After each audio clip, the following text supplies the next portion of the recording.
What was the first game that you ever played in your life? I'm pretty sure I spawned consciousness one day and just realized that I was playing one of the most goated games of all time.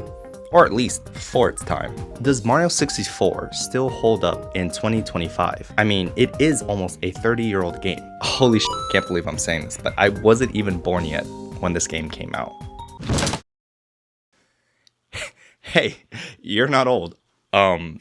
You're ancient. But that doesn't stop us from having an amazing relationship with this game. And for those who don't know, hey, my name is Billy, and this is my retrospective on Super Mario 64. I'm here to tell you about my recent adventure that I completed about a couple months ago, and if it's worth revisiting almost 30 years later. Also, y'all, if you can hit that subscribe button to become a Giga Chad, that'd be much appreciated, because boom, bam, beep, bop, keep it moving, never stop. I love Mario quite a lot. Red cap, big jump, that's the shot. Let me tell you how much love I got.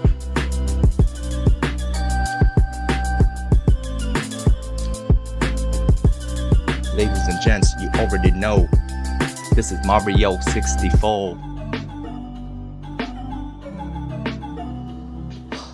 So yeah, I love this game and I hold a strong bias. I truly have my nostalgia glasses on for this one. Now, back in 12th century Asia, I was a wee lad. We had a reoccurring celebratory feast that would happen in the royal palace, aka my family threw a lot of parties. And during those parties, I would usually just go to the living room and play Mario 64. And I know this is lore accurate because I remember showing one of the kids at the party like a little trick or a glitch, which I'll show off a bit later. But then they proceeded to play normally, jump into Bob-omb Field, and die by a Goomba. Yeah, so that's when I realized that kid and I, we were not the same. And the last time I was able to play it was in middle school, before we sold our Nintendo 64. It was definitely a sad day, but I became a big fan of the Italian plumber and was able to keep playing and keep playing and keep playing his newer games. And you know what? It's actually been a while since I've played his first 3D game, so I'm actually in the process of playing all of the 3D Mario platformers. But let's start from the beginning of my playthrough for Mario 64. Dear Mario, please come to the castle. I have baked a cake for you. Yours truly, Princess Toadstool. Peach. First of all, which kind of cake are we talking about? Second of all, I'm what they call a big back. I'm gonna come regardless. Now we get a 360 view of Peach's castle and we meet the cameraman, Lakitu, who follows you throughout the whole game and acts as your cameraman. You, bro, I will talk about you later. Now when we walk into the castle, we are met with a wicked cackle from Bowser, saying that no one is home. Bro is high-key a troll. And if we end up talking to the toads around the castle, we get information about Peach, saying that she was captured by Bowser, and we gotta do something if we want a piece of that cake. So the whole little thing about the game is, to get into these levels, you'll be jumping through paintings. Paintings you'll traverse into multi-dimensional worlds. And a fun fact, did you know that this was the first game to ever do that? Some games I can list now are like Persona 5 or Rayman Legends, but it actually originated here, unless I'm wrong. The more you know. So we jump into the first painting, which is Bob-omb Fields. And wait, do you hear that? Wait, hold up, listen closely. To this freaking banger!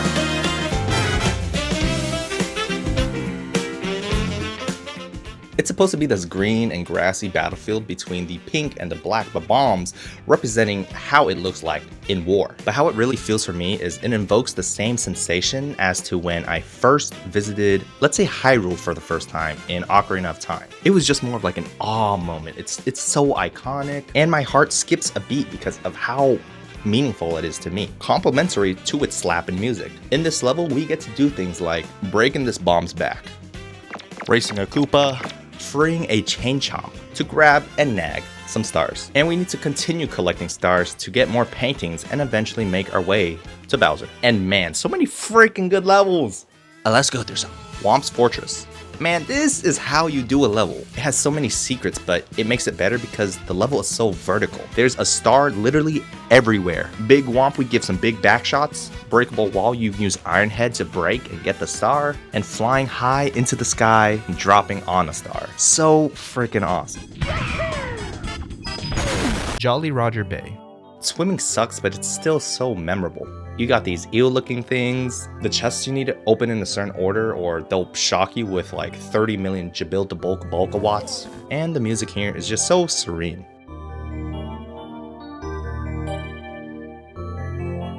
Big Boo's Mansion. High-key just unsettling as a mofo. It's not inherently creepy, I think it's just really weird feeling. But that little merry-go-round jingle always gets me kind of reminiscing of the past, and it sounds like it could be something almost from like, I don't know, Zelda Majora's Mask.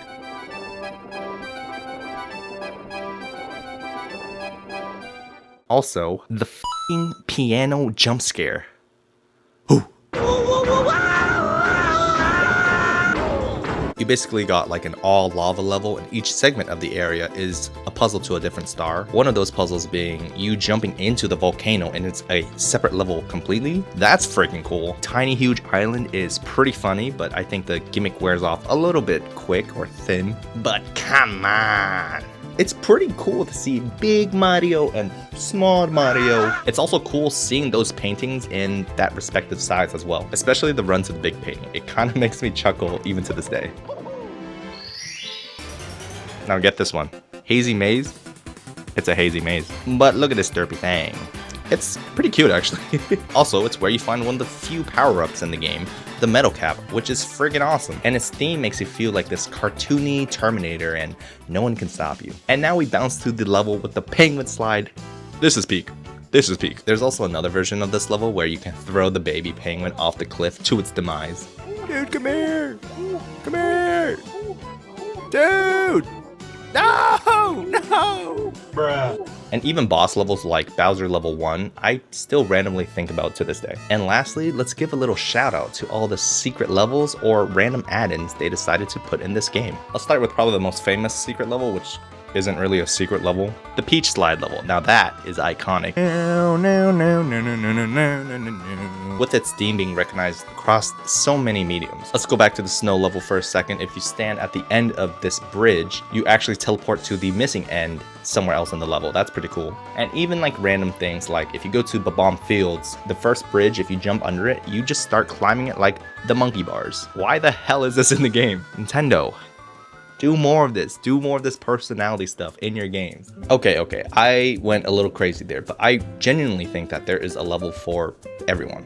Listen, it doesn't need to be this whole cohesive journey because every time you start a level, you are jumping into a new and magical place every time. And at least by its foundation, it's just a fun ass game. And that's what it's about. It's a fun game. And I'll say this right now, I don't even like collectathons like that, where the main focus is collecting a lot of the main collectibles of the game. Yeah, it's a little ironic and dumb because most platformers have some sort of collecting element to it. But I love platformers when levels speak for themselves because it is specific level design, dedicated level design. And it just makes the exploration and goofiness of the game that more impactful to me. Mario 64 is exactly that. The game has so much variety, but somehow it makes it so easy to pick up and play for a 30-year-old game. And it just makes the star worth more, in my eyes. Let's get some eyes on some of these bosses. I have a couple that I adore. In the sand level, there's a boss with these hands that kind of reminded me of Wind Waker's Tower of the Gods boss, which I actually like. Not sure if that's an unpopular opinion or not. The Womp boss himself is fun because you get to go under his legs and juke him. And of course, Bowser, baby! You get to grab his tail, chuck his ass towards some bombs, and you hear the iconic phrase, "So long, Bowser!" Peak. It's so peak. I think I've heard some folks say they don't like fighting him 3 times throughout the story, but what I think of is I get to fight Peak 3 times. And to top it off, there are some decent power-ups in the game as well. I like it less for the power-ups themselves and kinda the influence of the renditions you see later on in the other games. Mario 64 DS, the caps you get to play as different characters. Or of course in Mario's most recent game, Odyssey, you have Cappy, which can take over other enemies. I'm just gonna fly by these because I don't think they're necessarily very interesting, but the metal cap is just pure hype. The wing cap is pretty good. It's not my favorite flying ability. Me personally, I would rather take it the red star from Mario Galaxy, but this one definitely ain't bad. Honestly, the worst one is probably the invisibility cap. It's as plain and boring as it sounds. Now, I personally think that they could have added at least a couple more power-ups, but it's still a good time. Now, do you know what isn't a good time? This little shit I get it. 30-year-old game. It's one of the first 3D games and yada yada yappa yappa. But like, I don't want to undermine that this is one of the biggest piece of dog.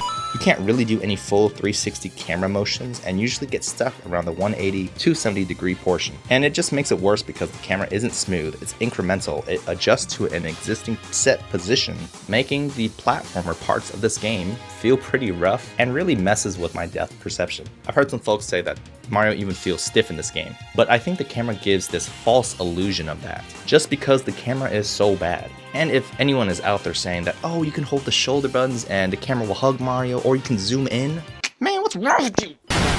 The camera in this game is notoriously bad. And you know what? It was so bad to the point where I got a decompiled port to work, just so that I could change this and play with modern controls. And it also adds some other quality of life, like 60 frames per second. This is what the Nintendo Switch All-Star version should have been, by the way. And let me tell you this. This was life-altering. Sitting in front of this game again after 30 years felt like opening a time capsule. Suddenly, I was both the kid who first played the game and the adult rediscovering it. It was like meeting an old friend after decades apart and realizing the spark you shared never faded. And there were moments like this from some of the tomfooleries that I did as a kid, spending hours and hours trying to perfect and learn. Firstly, the Peach Castle jump without 120 stars. If you end up collecting every star, you unlock a cannon at the front gates that can shoot you on top of the castle. It's supposed to be like a little treat so that you can meet Yoshi, it's supposed to be like a congratulations, and it's supposed to be a little bit of an Easter egg. But basically the foolery that I did, or glitch, or whatever you want to call it, without max stars, on the right side of the castle, if you triple jump up this hill at the max point possible, you'll begin descending and hitting the slope where you can jump across and grab onto the ledge of Peach's Castle. And this does absolutely nothing. All this really does is show the extent of my playtime and dedication to learning stupid stuff like this. Man, my boy Yoshi doesn't even trigger and show up. So you need to collect all the stars. It's literally pointless. But to me, this means the world. And it really just felt like a hidden achievement, like I was able to find my own comfort spot.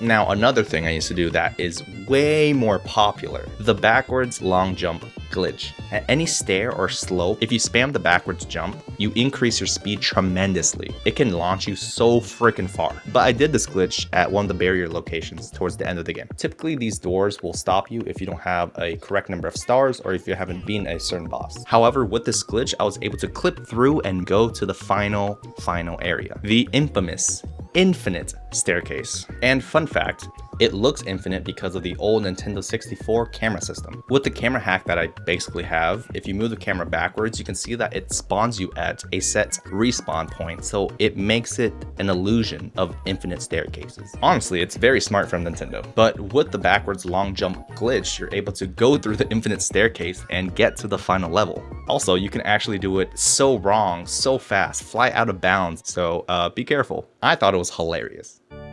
Now the last level is treacherous, jumps that raises the skill ceiling to challenge your platforming capabilities further. And when we finally reach Bowser for the last time, the floors fall. He freezes you with the shockwaves of his jumps. But just remember what we're fighting for. Peach is offering us some cake. So for the last time,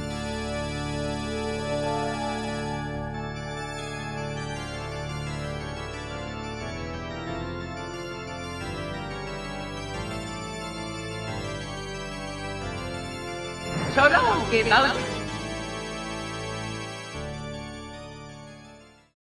we fly back to the castle and meet with Peach. The power of the stars have been restored to the castle, and we get a little something something in return. A smooch on our fat ass nose. The game pans away into the sky and fades to the credits, where we see all the levels we traversed in, with Mario being in all the scenes. And that was Super Mario 64.